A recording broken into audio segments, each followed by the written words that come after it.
মৌলা, তোমার রহমতের সামনে আমার গুনার তো কোনো অস্তিত্ব নাই মৌলা। আমার গুনাহ না হয় পাহাড় পরিমাণ হবে, বেশি থেকে বেশি আসমান পরিমাণ হবে, না হয় পুরা পৃথিবী পরিমাণ হবে। তোমার রহমত তো অগণিত, তোমার রহমত তো অসীম, তোমার রহমত তো আনলিমিটেড। এবার রব্বে করিম বলে, তাহলে ঘাবড়াস কেন, তাহলে মন ছোট করস কেন? আরে গুনাহ করেছো তো করেছো, কি হয়েছে? একবার তো তওবার মাধ্যমে আমি রবের দরবারে ফিরে আই। মৌলা, ফিরে আসতে পারবো তো? দরজা কি খোলা আছে?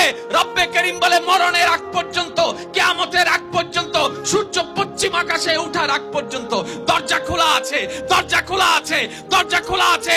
এবার বান্দা বলে, মৌলা 24টা ঘন্টার কোন টাইমে আসলে সে দরজা খোলা পাবো? রব্বে করিম বলে, আরে ব্যাংকের দরজা খোলা থাকে নির্দিষ্ট সময়ে, অফিস আদালতের দরজা খোলা থাকে নির্দিষ্ট সময়ে, এমনকি ঘরের দরজাও খোলা থাকে নির্দিষ্ট সময়ে, এর বাইরে যাই না। কিন্তু তোর রবের দরবার এমন একটা দরবার, 24টা ঘন্টার যেই কোনো মুহূর্তে তুই আসবি, তোর রবের দরবার তোর জন্য খোলা থাকবে। সুবহানাল্লাহ।